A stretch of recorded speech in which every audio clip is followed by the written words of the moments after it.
Donc, les enfants, pour aujourd'hui, les exercices de mathématiques, donc ça va être une révision un peu sur ce qu'on a fait, savoir additionner deux nombres, on va dire deux grands nombres, hein.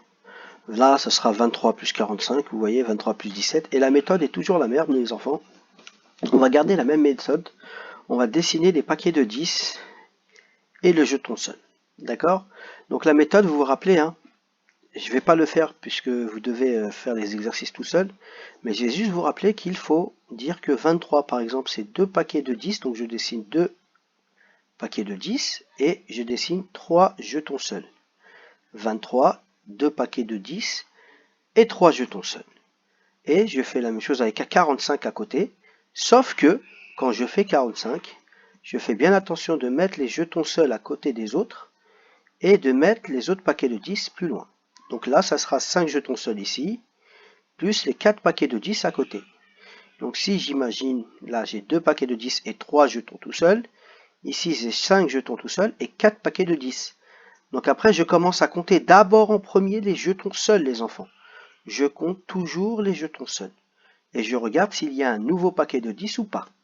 S'il y en a un, je l'entoure. S'il n'y a pas de nouveau paquet de 10, je n'entoure pas. Si je trouve 1, 2, 3, 4, 5, 6, 7, 8, 9, je ne fais rien. Si je trouve 10, j'entoure 10. Si je trouve 12, j'entoure 10 et j'en laisse 2. Et après, ce que je fais à la fin, je compte mes jetons seuls et je compte mes paquets de 10. Si par exemple, on va dire que j'ai trouvé 8 jetons seuls et 3 paquets de 10, donc 3 paquets de 10 et 8 jetons seuls, ça fait 38.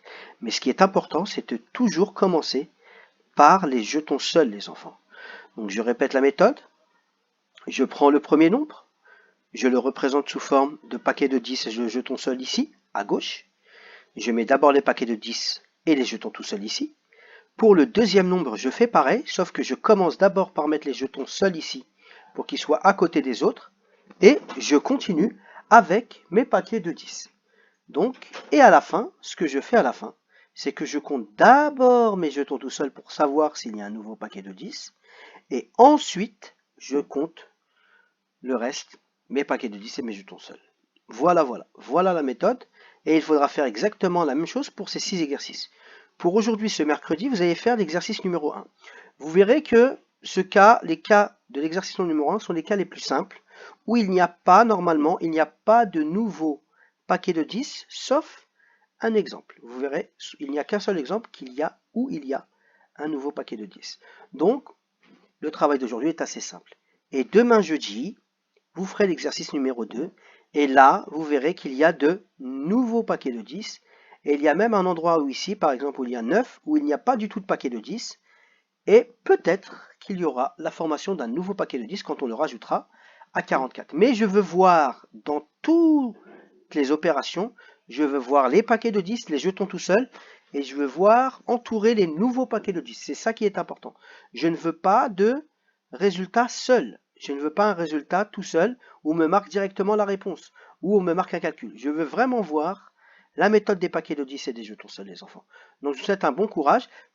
Pas aujourd'hui, parce que vous allez faire que l'exercice numéro 1, mais demain, quand vous aurez fini l'exercice numéro 2 jeudi, ce que vous ferez, vous prendrez en photo votre travail et vous me les enverrez dans les devoirs, hein.